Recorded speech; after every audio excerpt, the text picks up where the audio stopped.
Добрий день, з вами Ольга Там. Good afternoon, my name is Ola Atamanova and I want to thank everybody who joins us in Ukraine Media Center Ukrinform. It's day 519 of the full-scale invasion of our homeland by Russian aggressor. It's been 10 years of the war. Now we will be talking about the situation in temporarily occupied Melitopol. Joining us online is Ivan Fedorov, the mayor of Melitopol. Good afternoon, Mr. Ivan. Good afternoon. I apologize for being late. Good afternoon, Mr. Ivan. What are the news from Melitopol? What's going on there for the time being? Just in brief, if I may ask you about the details about what's going on over there. Well, first of all, I want to say that once again the enemy has complicated the evacuation from temporarily occupied territories. We said that there are a couple of ways from temporarily occupied territories through LRP, DRP, and Novoazovska, or through Crimea, and then through Georgia, through European Union countries, or through walking checkpoint in Kalinivka, which is in the border between Ukraine and the Russian Federation. However, starting from yesterday, the checkpost in Poltavka was shut down. It was comfortable for our people. It was the most convenient way to get out from the temporarily occupied territories to Ukraine. And I want to remind you that starting from the last December, the checkpoint in Vasilievka is shut down too. So this is how the enemy restricts the options for our citizens to come back to Ukraine, and the way of evacuation from temporarily occupied territories to the countries of EU or Georgia or otherwise takes from 4 to 6 days with different levels of complications imposed by the enemy. So what's going on in temporarily occupied territories? First of all, we see that enemy keeps having losses. Every day, one of the non-standard indicators of losses shows that the enemy tries to collect the donor blood from our citizens. They cannot get our citizens involved in donorship, and they resort to such non-standard solutions as disseminating of bulletins in Ukrainian language to urge everybody to donate blood, as if it's necessary for our pregnant women or people with oncological diseases, but we clearly understand that the amounts they need to be donated, no one would need them, no pregnant women could need them, and thus they're trying to cover the deficit of blood for their injured servicemen. Also, people keep suffering under occupation. Previously, the private companies, are being nationalized by them. They were capturing some small businesses like pharmacies or supermarkets. Now there is another way, the redistribution of that property.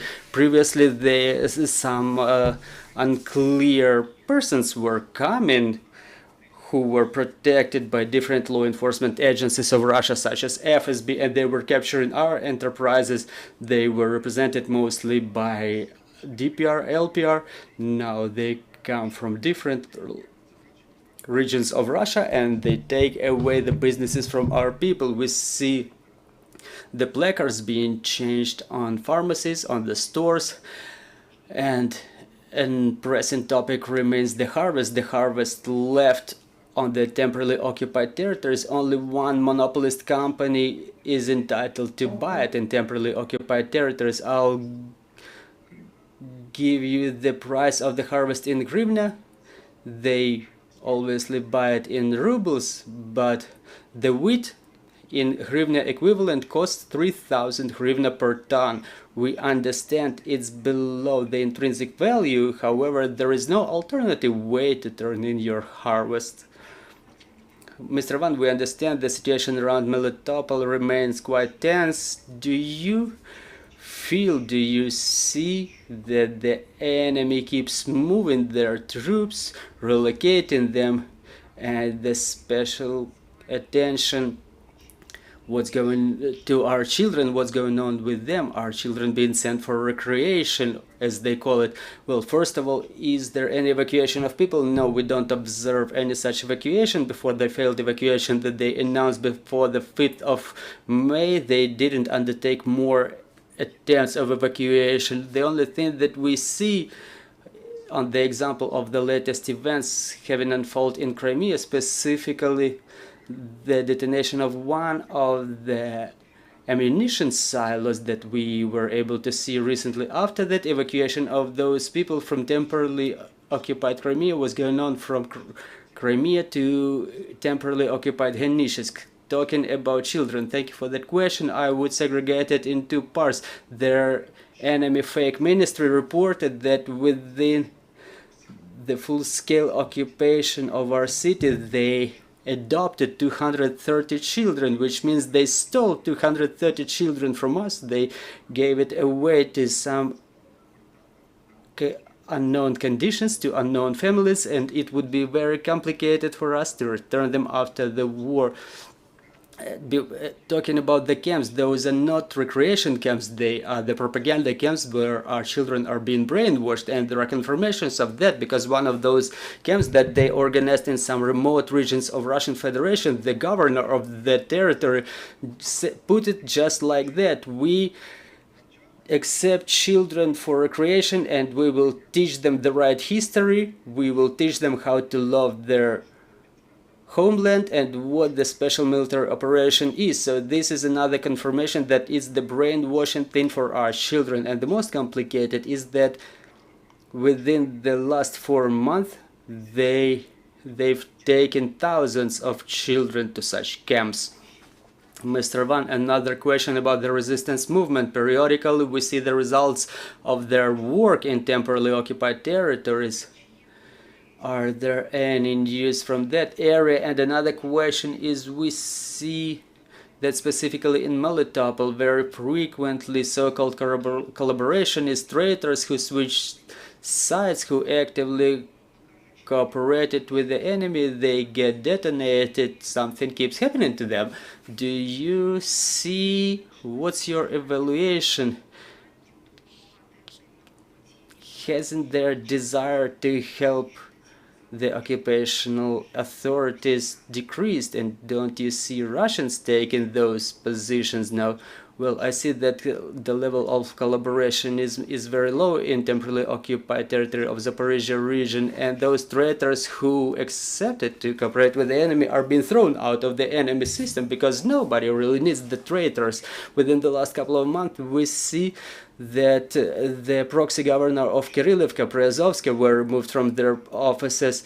It's been the second time that the proxy governor of Vasilo was removed again. So I can give you multiple examples when the traitors were either ousted from the system or replaced. A second thing I want to bring your attention to, it's easy to evaluate everything on the example of the police. Those dozens of policemen who decided to cooperate with the enemy, they were counting on some high salaries or something like that, but nothing like that is happening, because their offices, their positions are being cut and their salaries are being cut. Also, they were all forced to undergo the lie detector, and some of them were ousted afterwards from the so-called law enforcement agencies. Something is also happening with the military too. What I'm talking about, in different parts of Melitopol, they found at least 4 Russian military who were cut. Their bodies were cut, and they were found dead, which clearly evidences that the resistance movement in the temporarily occupied territories does not decrease but only intensifies due to the expectations of our heroic armed forces of Ukraine. Thank you very much for this information, dear colleagues. Do we have any questions from the floor? Good afternoon, Olga Panasenko, Ukrinform. You've told that in Veselivka district 3 proxy governors have changed.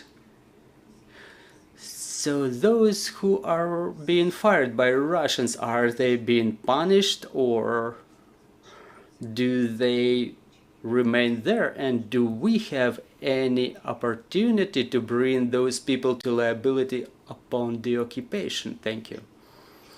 Very good question. Talking about bringing them to liability, obviously it's not an option, but it's one of the priority tasks for us, the documenting of all their collaborationist activities to make sure that our law enforcement agencies have enough arguments to serve the notices of suspicion and to proceed. So what's going on with the traitors? Some of them are just let go, but some are restricted to leave the temporarily occupied territories to make sure that our armed forces capture them. So when I'm talking about the Vesela district proxy governor, first it was a local farmer who accepted to collaborate. He was fired in March this year, if I'm not mistaken. Then there was one from Russian Federation coming, and after he complained for the bureaucracy of occupational authorities to change and he wanted to change the location of the block post in Vesela.